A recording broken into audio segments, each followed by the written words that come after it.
I am Precious Mzea Sakaleji. Welcome to Camnet TV Main News, the headlines.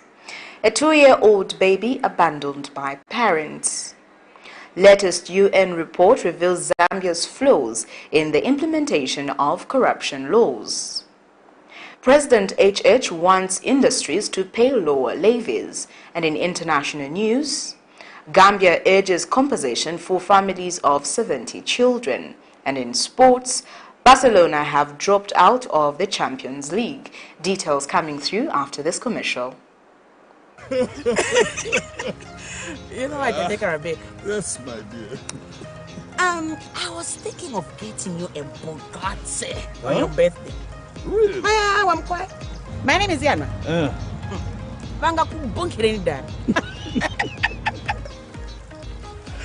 Don't worry, man. That's why there is insurance. Insurance? You heard me.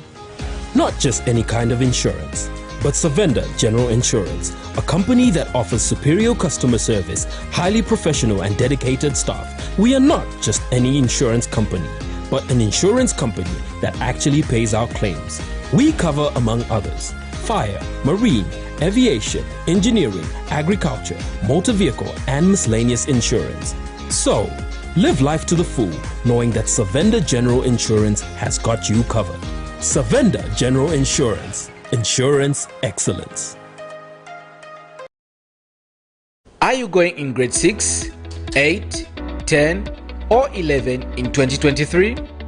Waste no time. Born for Greatness Tuition Center will be opening to the public in Kablonga, Lusaka. Quality and experienced teachers guaranteed. Limited space available. Call and book for your child now on 0962 382535. Classes are starting on 5th December 2022. Born for Greatness Tuition Center, learning for reigning in life. And now the main news in detail. A 2 years and 9 months old baby girl suffering from a unknown condition in Lusaka's Kanyama compound has been abandoned by both her parents. A check by Camnet News at the grandmother's place where the child is being taken care of found neighbors looking after the child while the grandmother has traveled to the Copper Belt where she has a bereavement. And Dorothy Chungu, a young grandmother to the child, explains that the baby was born healthy but was later diagnosed with tuberculosis, which started to deteriorate her health. Ms. Chungu further says the mother to the child was the first to abandon her when she left her in the custody of her husband, who later also abandoned the child and has never been seen in almost a month. She has since called on relevant authorities and well-wishers to come to the aid of the family. While others have seeking God day and night to bless them with the fruit of the womb, a 2 years 9 months old baby of Lusaka's Kanyama compound living with a health complication not well known has been abandoned by both her parents. A check by Camnet News at the child's grandmother's place where she is currently being looked after found the child in the custody of the neighbors while the child's real grandmother has traveled to the Copper Belt to attend a bereavement. And a sister to the child's grandmother, Memory Chanda, who in this case is also a grandmother to the child, has told this reporter that the mother to the child, identified as Zipporah Mayala, was the first to abandon her and left her in the custody of her husband after they had an argument. The father to the child, identified as Jethron Mukuma, also abandoned the child and has never been seen in almost a month.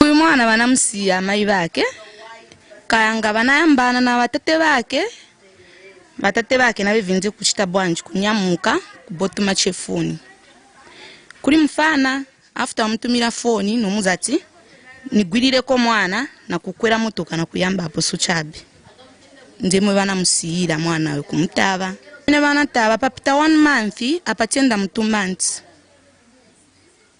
so mwana ankala na bambia bake ba sister banga. Ms. Chanda, when asked about the condition of the child, explained that the baby had a normal birth but was later diagnosed with tuberculosis and that she was put on medication.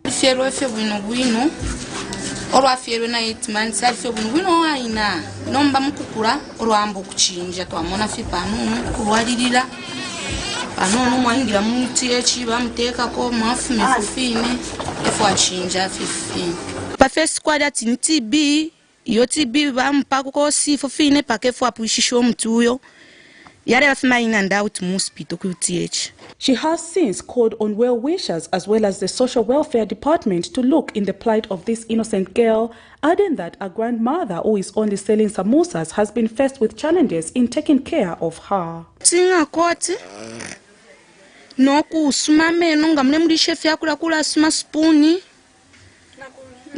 no kuisuma kufikondo eurusoko shumwene tubikire ko no kuchesha afyo kulila ushikuonse okutwate mwafyo buteko bwatwafu ako kuri uyu mwana bare twafuirishako koza musunga tababomba ukuri arashupa uwaditaria ni porridge ni sawa shekansipu efyari afya. Meanwhile, a medical practitioner, Dr. Teddy Mulenga, explains that the child might also be living with HIV and AIDS, hence the reason why her health condition has not been improving. He has since advised the family to take back the child at a health facility for further examination. Acquired immunodeficiency syndrome, that's the likeliest cause of that. And that can explain why a child can get TB at that age. Because TB mostly attacks people with low immunity. So it could have been an HIV person, not on treatment, got TB, and I'm sure they could have tried to start treatment, but nobody followed up. That's what I suspect. The first thing to do is to go back to the hospital, but now we are dealing with a grandmother. To go back to the hospital and talk to the doctors. The doctors will take over the further investigations and treatment. Every child is special and has the right to life and be loved, and this child is not an exemption. Prudence Jota, reporting for Camnet TV News. A 36-year-old man of Lusaka is nursing spine injuries 3 years after he fell off a ladder at a named fashion retail company in Lusaka.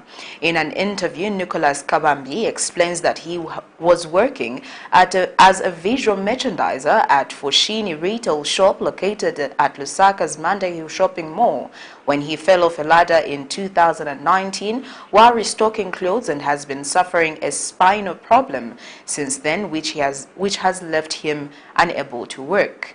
Mr. Kabambi explains that various visits to the Ministry of Labour and Social Security have been unfruitful, as he has been told that the company headquarters in South Africa has no human resource in Zambia who can address his concern.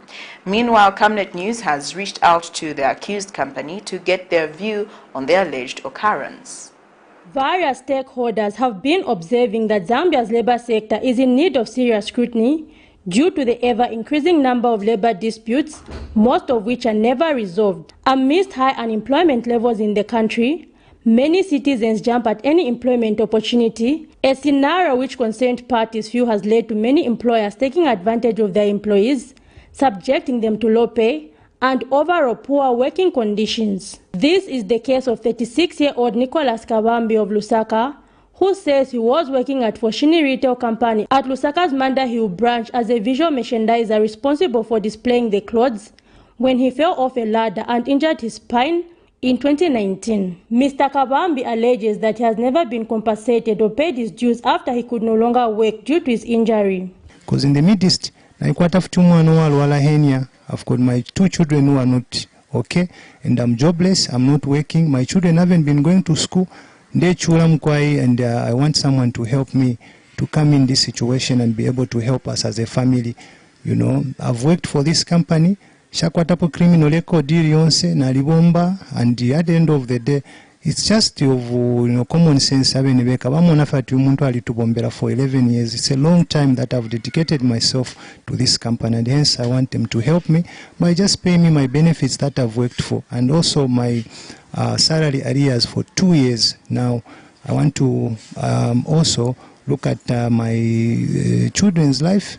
I'm a married man. I've got people also who depend on me. I've got my mother who's disabled, who's not okay. She's also in the village. She depends on me, the little that I earn here in town. But apparently, I'm not on any pay. He explains that life has been hard for him and his 3 children, as neither he nor his wife work, adding that he has not received any help through the Ministry of Labour and Social Security. This is a foreign company, so in 2 years, naikara in Ngangabali sere company, Mamon, and the Labour office has already been notified about the situation.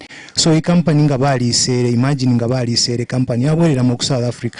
This company is very active in Zambia, but this officer cannot come in and help me. Now our union wants, there is a union where I affiliate to, is called the NOCIO, Zambia National Commercial of Allied Workers. They are there behind Parliament. Naliba conquer uncountable times. Now South Africa, their money also by union is deducted from my payslips from South Africa. So what's that? Naliba conquer na every time ngawa beba at no, your employers are busy, they are busy. The complainant explains to Camnet News that he is now subjected to various medicines and cannot do any work due to his injured spine. Various calls made to the store manager identified as Mbalanji Chela could not materialize by broadcast time as the mobile phone was switched off. We will follow the story with relevant unions until justice prevails. Zipporah Mshala, Camnet News, Lusaka.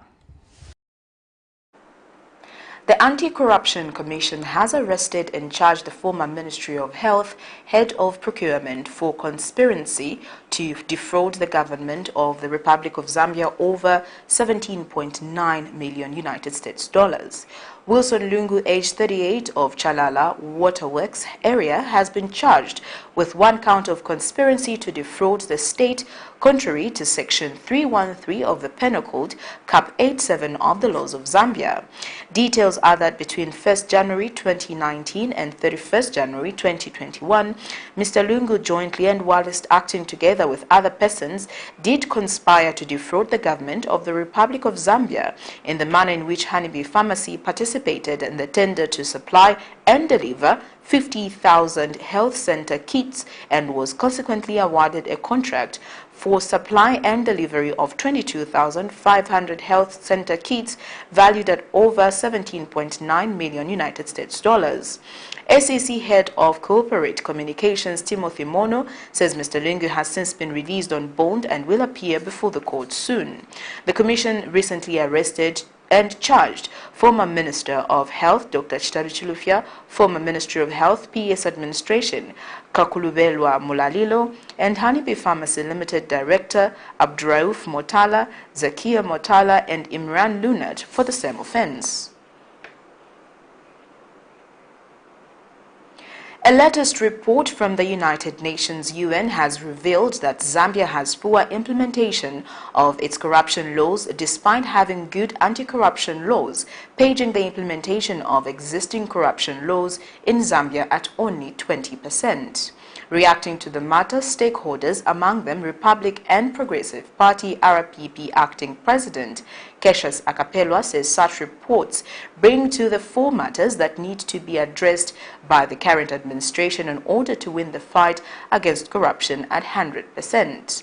In an interview, Mr. Akapelwa says one change that needs to be made in fighting the cancer of corruption is a holistic approach, stating that even the private sector must be examined to see what roles they may have played in corruption, nothing that the anti-corruption crusade has mainly been focused on in the public sector. Zambia has come under the limelight for the past 1 year for its anti-corruption crusade not only in Africa but around the globe. A move which has been commended by various stakeholders advocating for transparency. A recently released 2021 country analysis by the United Nations shows that while the country seems to be making huge strides, implementation of anti-corruption laws is too low on paper, standing at only 20%. This has been attributed to instability in the corruption fight, as success levels have been fluctuating in various administrations. In an interview, Republican Progressive Party RPP acting president Cassius Akapelwa, while commending the current administration, says there is need to apply more aggressiveness to reach impressive statistics on paper. Meanwhile, the RPP has also applauded the formulation of a political party called Citizens First by opposition politician Harry Kalaba. Suffice to say, we're basically saying I think we should actually permeate more even in the private sector, because corruption is not with the public service. Corruption is everywhere. And if we can permeate more even in the private sector, This will give confidence, even to those partners that support us. 20% is not a good number. We need to get to at least maximum closing up the gap maybe to 60-70%, so that at least the confidence of the Zambian people in fighting corruption is restored as soon as possible. We welcome him and we want him to offer a different political platform that is not filled with malice, hate and tribalism.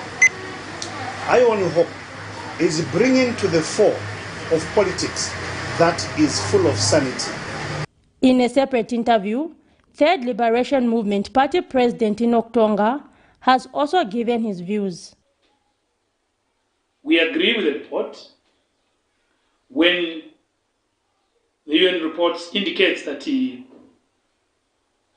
we lack to implement the current laws and that much has been focused on the public sector, non-bearable on corruption, to ensure that those who are holding public offices are corrupt-free, and that we not only focus on the public sector, but as well focus on the private sector when it comes to fight against corruption.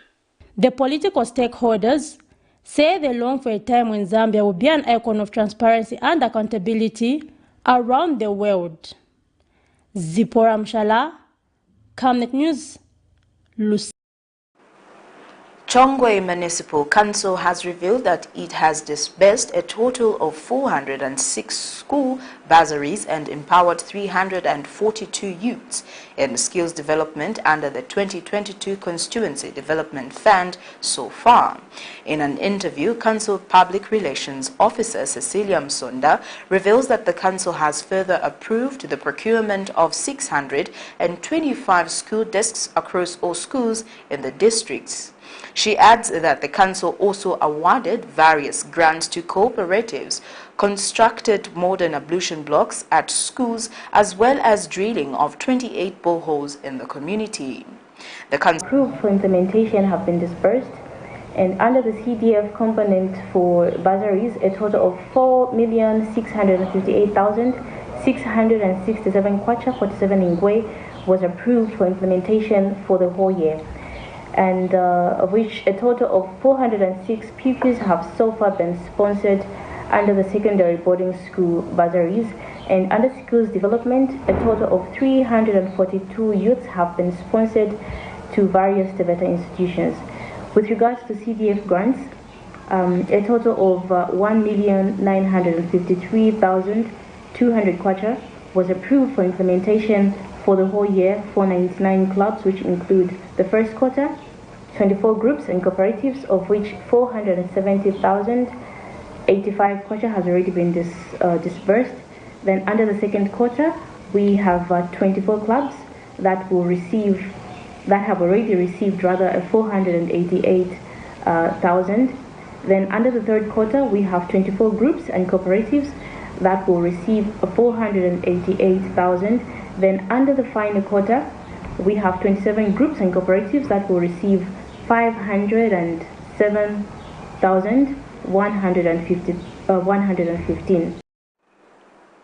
Kwamek Engineering of Mazabuka in Southern Province Thursday handed over 136 desks to Namulonga Primary School in Mazabuka, which it refurbished at the cost of 35,000 kwacha. Speaking during the handover, Kwamek Engineering Director Steve Chepa says the gesture to refurbish the desks was arrived at after noticing the challenge when the organization made a donation of desks in August 2022.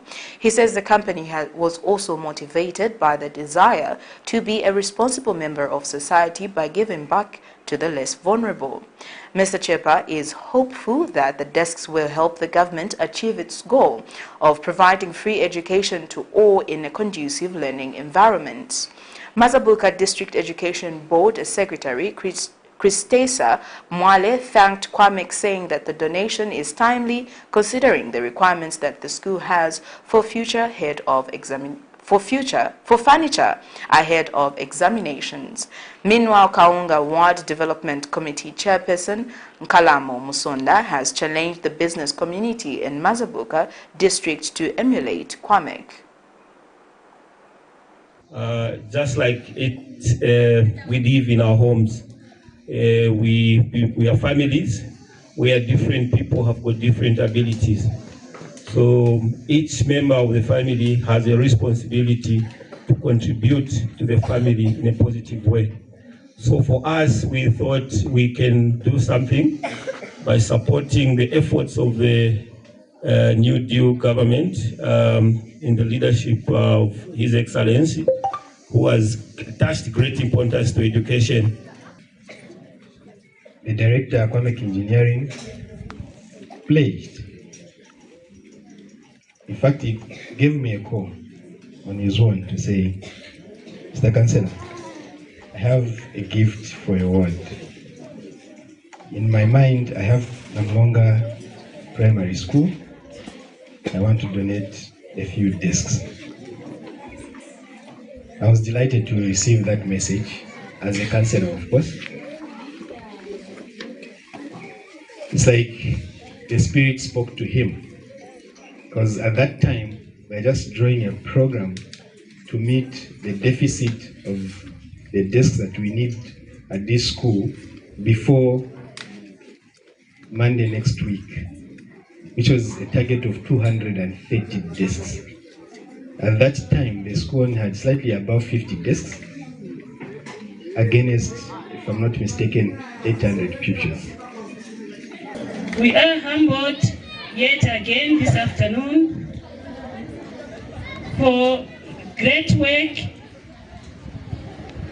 by this great son of the soul, Mr. Chepa, the director, Kwamek Engineering Company Limited, for rehabilitating our 108 desks at his own cost, company, and even delivering them to our school. The Examination Council of Zambia says it has not stopped the verification of results for those intending to apply for different job opportunities, but that the service has been moved to an online platform. Smart Zambia National Coordinator Pesi Chinyama says no one will be disadvantaged for verifying the results online, but that this will quicken the process as opposed to the physical verification, which has attracted long queues at the center. Meanwhile, ECZ Director Dr. Michael Chilala says ECZ has signed an agreement with the Zambia Army that it will continue to receive allocations from all those who will verify their results online despite the application period elapsing. Meanwhile, ECZ has maintained that it will continue to hold on to the GCE results of the 69 schools alleged of examination malpractice until all the internal grade 7, 9 and 12 write their examinations.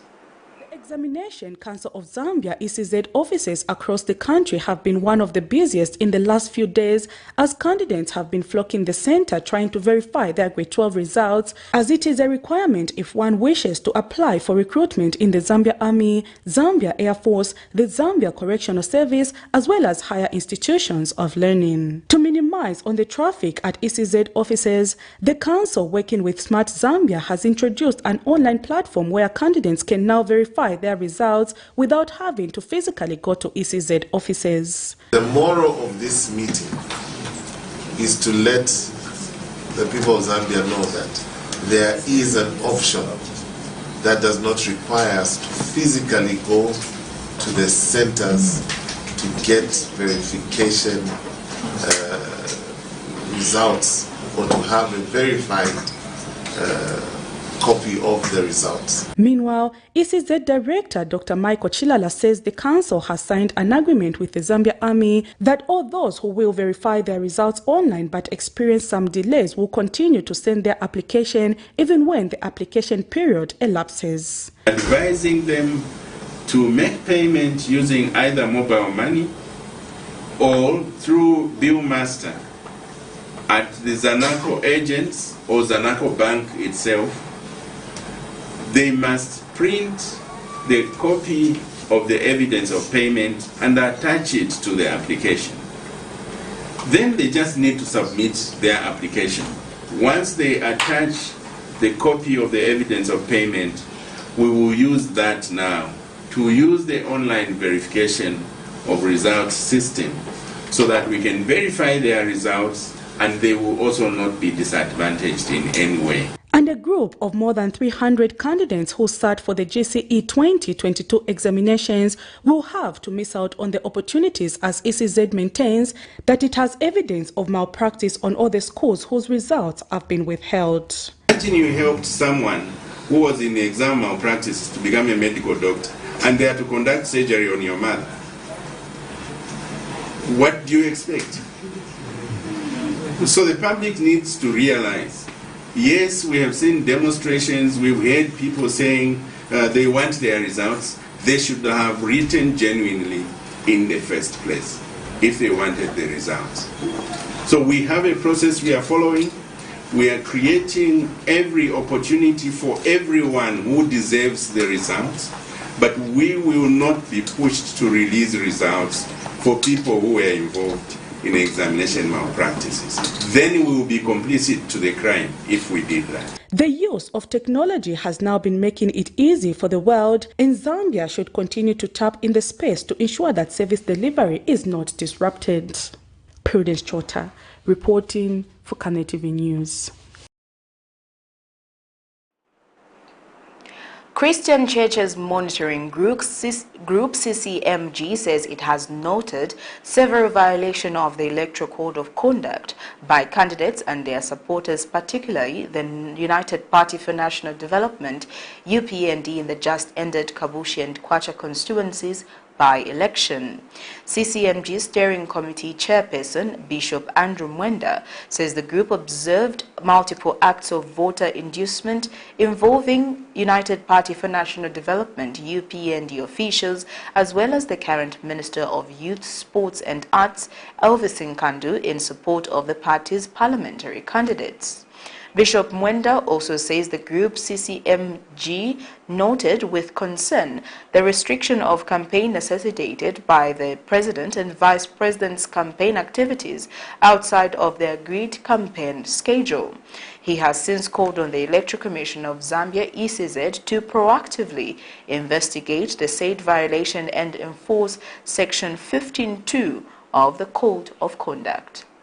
With concern, multiple acts of voter inducement involving UPND officials as well as the current Minister of Youth, Sport and Arts in support of the party's parliamentary candidates. This act is in violation of Section 15.1 of the Electoral Code of Conduct. We call on the ECZ to proactively investigate the said violations and enforce Section 15.2 of the Code of Conduct.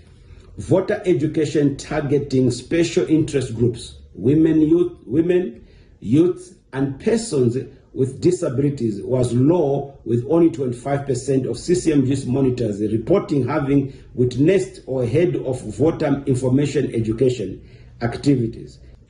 While the ruling party may be free to appoint its members who are ministers as campaign managers or members of campaign teams, ministers, when appointed, must take unpaid leave to ensure that they are not drawing a salary for the time they spent serving their party and not the people of Zambia. We call upon the Secretary to the Cabinet to make public any leave granted to the Minister of Sport, Youth and Arts to transparently demonstrate if the minister was indeed not paid for the period spent campaigning for UPND candidates in the Copperbelt province.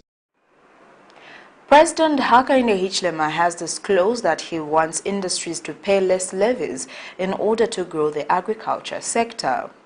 The head of state made the remarks when he addressed delegates at the 2022 Zambia National Farmers Union ZNFU Annual Congress at Mulungushi International Conference Center. President Hichilema notes that levies are hindering the growth of businesses in the country. He notes that statutory bodies and local authority need to minimize the levies, saying that increasing levies is not necessary, but that lower taxes help increase compliance while aiding the growth of sector players.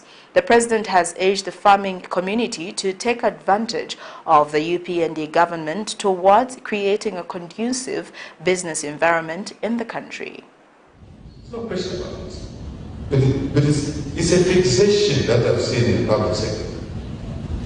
That if a statutory body charges more, such as them, I can abuse it because we've been fighting many Supreme Court, such as them, charging you a percentage, environmental assessment, fee, percentage of the value of the investment. Are you in the equity market? Are you a preferential shareholder? That even before profits are made, you want to take a share of the value of the investment. I think this minister has done well. We have broken that mold. You will see that the fees will come down. So let us do that on other things like you raised here. It's levy on levies, levy upon levy. But by demonstrating that these levies, once removed, they will help us grow the sector and actually realize more revenue for everybody, I think we're going to go. So colleagues, I wish to say here, can we join in this agenda of the second year in office of the UPND government to unlock rigidities that sit amidst us? Some are on your side, some are on the governmental side, some are here. When I say government, I include local authorities. Let's not leave them out. Because that's where you operate from, isn't it? Your farms are in the local authorities. You're watching Camnet TV Main News. We take our first set of commercials. We'll be back with more after this. In our quest to serve nations and develop Africa, Savenda is investing in the agriculture sector so as to produce supply for both local and international markets, housing over 12,000 pullets that are nurtured and fed with our locally made stock feed that comes from our own locally grown maize and soya beans, all processed from our recently installed milling and mixing plant. Our over 95,000 layers have an output capacity of over 1,500 trays of fresh eggs per day that are carefully selected and packaged for all the leading stores and supermarkets nationwide. Our greenhouses are fitted with the latest irrigation system, and the seedlings are nurtured to ensure only healthy plants reach the fields. With our deliberate planting schedule, we are better placed to supply constantly without interruption, thus reliable. Savenda Farms is also changing lives of its dedicated workforce drawn from the local community and beyond. So the next time you think fresh and green, think Savenda Farms. Your skin is the biggest muscle in your body. That's why we make sure that Oracle is #1 when it comes to taking care of your precious skin. Oracle Pure Petroleum Jelly and Glycerin soothes, moisturizes and keeps your skin perfect. Oracle Pure Petroleum products for that perfect skin.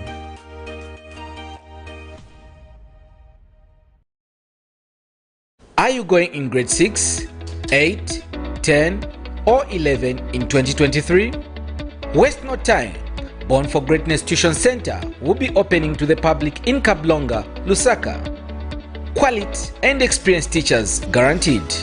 Limited space available. Call and book for your child now on 0962 382535. Classes are starting on 5th December 2022.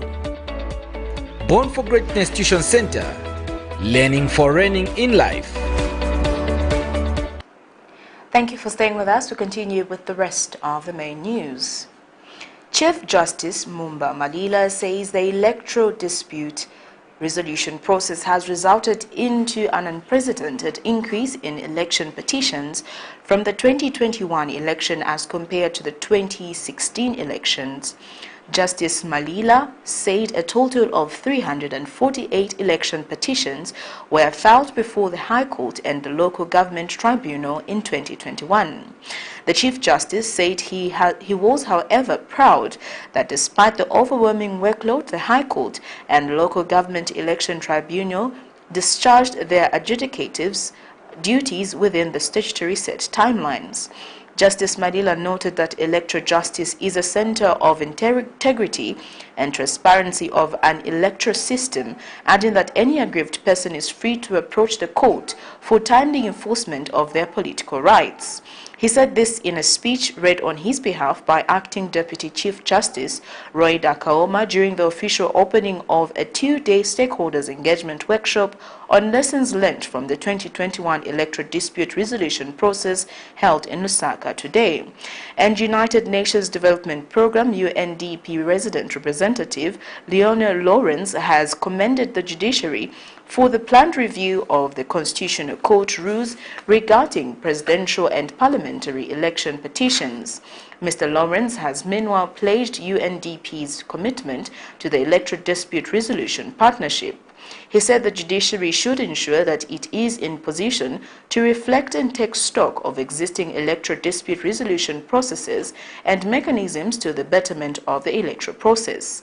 Meanwhile, Judiciary Chief Registrar Exonobet Zulu disclosed that in accordance with Article 159, Section 2 of the Constitution, a total of 278 local government tribunal settings were administered by 37 tribunals constituted in 2021 as compared to about 9 tribunals in 2016. Mr. Zulu added that a total of 39 judges sat to hear parliamentary election petitions. The United Party for National Development UPND has dispelled claims that the party has abandoned its foot soldiers. UPND Deputy National Youth Chairperson Trevor Mwinde says the party, while working with cooperating partners, is resolute to empower Zambians regardless of their political affiliation.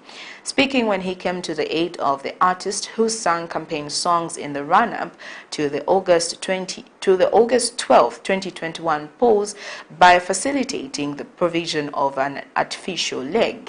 Meanwhile, the beneficiary Lloyd Chileshe has expressed gratitude that he will be able to take his music career to another level.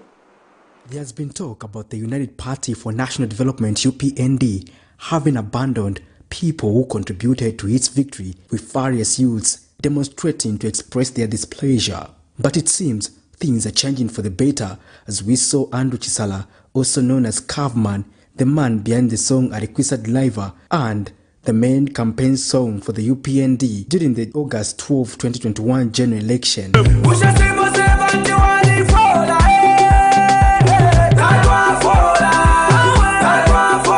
was awarded the presidency insignia for meritorious achievement during the independence celebration, and among the artists who sang campaign songs is Lloyd Chileshe, who is among the few people who believe that disability is not inability but an opportunity to express himself, and he does it through music. Soon he will abandon the crutch thanks to UPND Deputy National Youth Chairperson Trevor Mwinde, with the support of other people who mobilized resources to buy an artificial leg. And Mr. Mwinde observed that art has the potential to create thousands of jobs provided the right support is directed.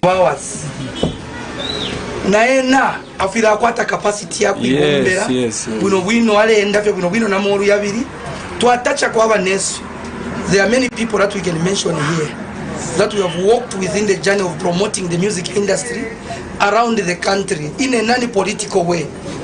Key among them is Mr. Waria Karandanya. Yes. And second to that, we also have Mr. James Kamanga. We also have Mr. Teza Matoba and many other stakeholders that are interested in the well-being of these artists. And being an artist does not only mean music industry. These very people, they can also perform, they can act. You saw the president yesterday he was at Staikenako. He was watching a movie, and he has called upon all Zambians to making sure that we promote the art industry which these people are involved. And some artists have expressed concern that the Ministry of Youth, Sport and Art has not been supportive to help address their challenges. Sometimes chima tuwa musician whereby mwankana problem una mzanu then mwenda ku ministry wakamata stifu na makadas. I think iwa president mulanganie pofunika shite branch ifunika isire. Sensema youths we are no longer cadres. Kwendo ibaidi pirira ndrama nzambiri mweba kambira 5 pin si 10 pin. But naenda kuma different ministries benzo tiuza chede tani ma quotation tapereka bonse wanakangiwa. Boss Murungweka ndiazi wa vochit. By his leg, and we are here today with the chairman, and we've bought the leg for him. So we really thank the chairman. We had a lot of challenges, and we still have a lot of challenges that as musicians we are going through. We've approached different ministries, different institutions, but we are not going to see cheaper. So 1 pin, 2 pin, 5 pin, yeah. No, 10 pin, no. So I should respond. Thank you so much, Trevor Mwinde. Navena ngona imwe kwa saa yuma maningi technical standards. Huyu muntu ana campaign na Japan for a long time. Today kwendo ankara nayo. Meanwhile, the beneficiary, Lloyd Chileshe, has expressed gratitude for the gesture. Patrick Soko, Camnet News in Lusaka. Barrick Gold Corporation President and Chief Executive Officer Mark Bristol says he is happy with President Hakainde Hichilema's plans and vision for the mining sector. Mr. Bristol says inasmuch as profitability is the core business for the mining firm, it will ensure that the company contributes to the treasury to enhance the development of the country. The Chief Executive Officer was speaking at a media briefing at the mine site in Kalumbila district of Northwestern Province. Earlier, Sustainability Manager Christopher Mukala said the mining company, through its agribusiness facility, has empowered women in its catchment area in agriculture to attract investment and ensure increased production. Zambia's government has planned to restructure the mineral royalty tax regime in the mining sector effective January next year. Details in this report by Nais. A solid 1 year to date, performance has kept it on track to achieve its annual production. With its lifespan expanded to 2060, Barrick Lumwana Mine has seen the transformation of the mining firm from a marginal copper asset into a world-class operation, demonstrating the commitment of the mining firm to expand its copper holdings globally. Mark Bristol, Barrick Gold Corporation President and Chief Executive Officer, is happy with government's plans for the mining sector. Improved profitability delivers the ability for longer life, for new developments, reinvestments, and of course makes bigger contributions to the treasury of those countries with more profitable operations. And that's definitely what your president understands, the importance of investment efficiency and encouraging investments. And it's exciting to be in Zambia with that sort of engagement and conversation with the political leadership of this country. In terms of our production, things are looking okay. And I'm happy to tell you that from what we've done and from what the government has come to us with the mineral royalties, the new structure, this has allowed us to actually unlock money and put it back into the business. So we're very happy with what the government has done to us. Since Lumwana began, we've injected $8.2 billion into the Zambian economy, and this in the form of taxes and royalties paid. The mining firm is also supporting farmers in its catchment area in different aspects of agriculture. And happy to report that we have partnered with the community to implement what we're calling the RED project. So this stands for reducing emissions of deforestation and forest degradation. So basically this is just encouraging the community to move away from deforestation and implementing alternative livelihoods. So all the chiefdoms have signed up on this project, and it's getting traction, and we've committed $2.3 million to see it through in the next three years. the Shikeji Dam was handed over to the community. And so right now it's owned by the community stakeholders as well as government. So we also put 70,000 fingerlings in that dam, as well as right now there's catfish farming. There are 2 cages on that dam. So it's a community dam. Agribusiness is one of our core areas. For example, we have a women empowerment program where the women are involved in growing of bananas. So we're doing already 4 hectares to demonstrate to the women in terms of banana production. So this coming year, we want to raise that to about 20 hectares. So we are very active in that. Apart from bananas, we also have a program in terms of horticulture. So we have a number of women farmers within the local area who are growing vegetables and supplying our catering firm locally. So we are very active in terms of agri in the local area.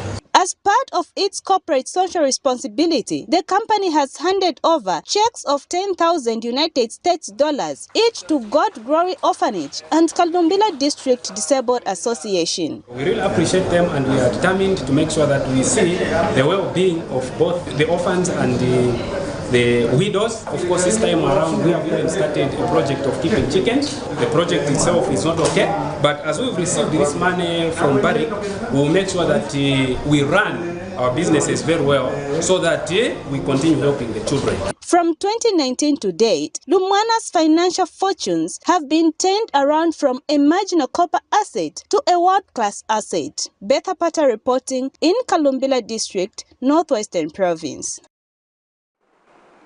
We'll take our second set of commercials. Coming next is international and sports news.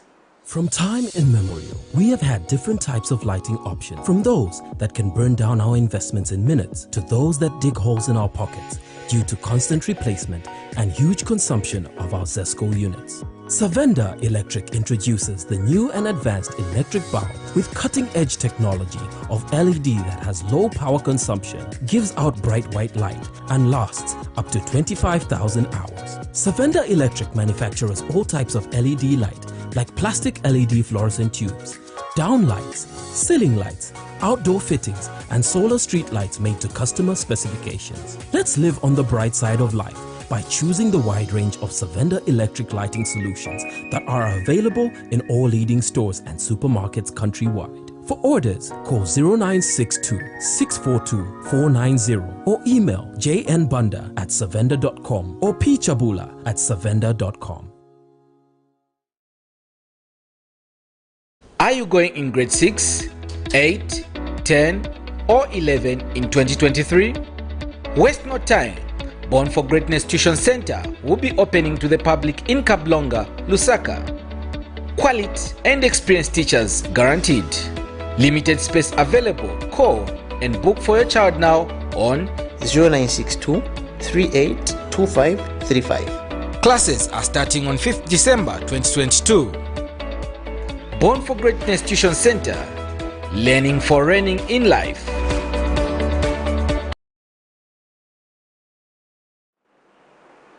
Welcome back. Now getting into our international item.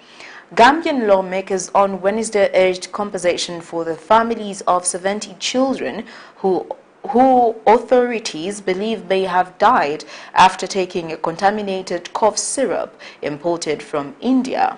The special legislative session was held several weeks after the World Health Organization issued an alarm about 66 deaths from acute kidney injury. Gambian authorities launched an urgent door-to-door campaign to confiscate any remaining bottles of the syrup. The toll has still risen by 4 more deaths. Assembly Minority Leader Alagis S. Dabo said the government's investigations should also cover the culpability of the suspected importers and pharmacies linked to contaminated drugs.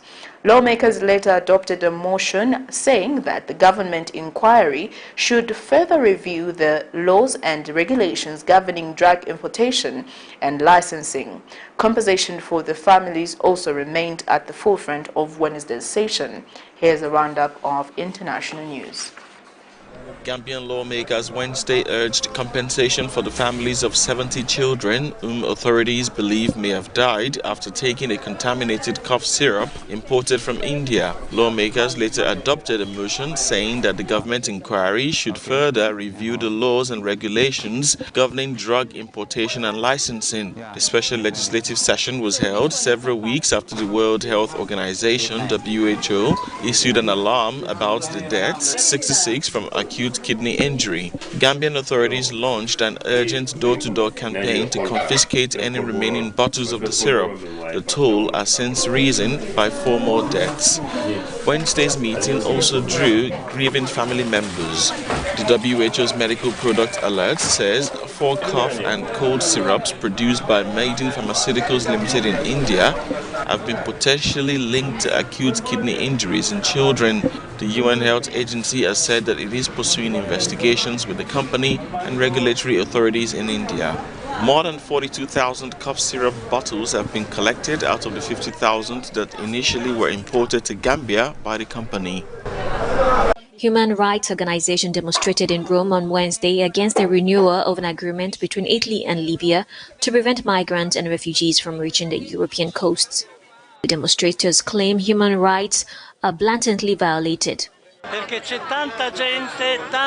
We are here because there are many people, many activists who can't stand the idea that the Italian government is still funding the killers who are in Libya. Also concentration camps, we are also the ones funding them. NGOs say human rights abuses take place in the detention centers and are calling for the then signed MOU to be revoked immediately. We're here to say to this government that if they really want people to enter Italy and Europe safely and without risks to their lives, the lives of their loved ones, they must abrogate this memorandum. The memorandum is an act of Italian government and of our country that allows crimes against humanity. This is what the Prosecutor's Office of the International Criminal Court of The Hague said.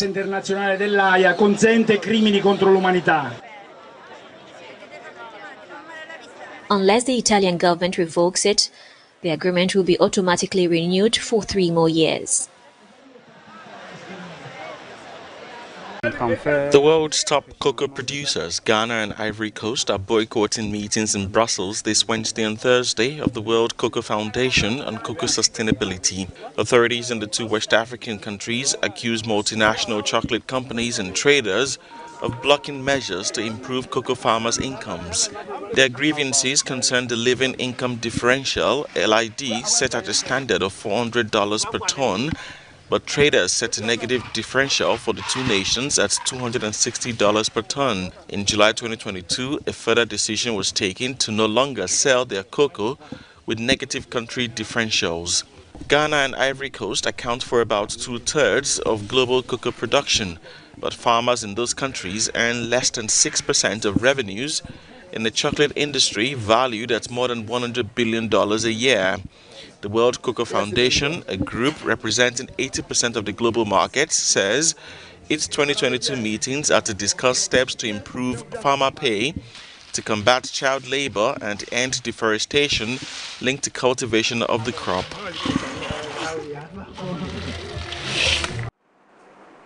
We now get into our sports item.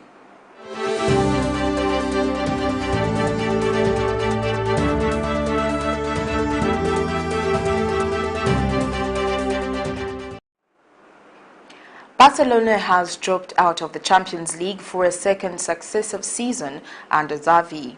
Complete failure pens Night of Terror. The morning headlines were unforgiving in Spain as Barcelona crashed out of the Champions League at the group stage for the 2nd year running. With a game to spare, Barcelona's 3-0 home defeat by Bayern Munich on Wednesday left them certain of finishing third and dropping into the Europa League. Manager Xavi and President Joan Laporta were keen to play down the 5-time Champions League winners would enter Europa's second-tier competition once again. But 19-year-old midfielder Pedri was more critical, claiming Barcelona don't deserve to be in the Champions League. In Europe, there has been more downs than ups for Barcelona this season as they picked up just 4 points from 5 Champions League games. They opened their campaign brightly with a 5-1 win over Czech side Victoria Pilsen, but lost to Bayern Munich and Inter Milan before being held by the Inter to a 3-3 draw at the Nou Camp. Well, that sports item brings us to the end of Camnet TV main news, but before we go, here are the headlines once again. A 2-year-old baby abandoned by parents. Latest UN report reveals Zambia's flaws in the implementation of corruption laws. President HH wants industries to pay lower levies. And in international news, Gambia urges compensation for families of 70 children. And in sports, Barcelona have dropped out of the Champions League. Our Camnet verse of the day is coming from the book of Hebrews 4 verse 12, and it reads, "The word of God is living and active, sharper than any double-edged sword. It penetrates even to dividing soul and spirits, joints and marrow. It judges the thoughts and attitudes of the heart." Thank you for watching. I am Precious Mzea Sakaleji. Pleasant viewing.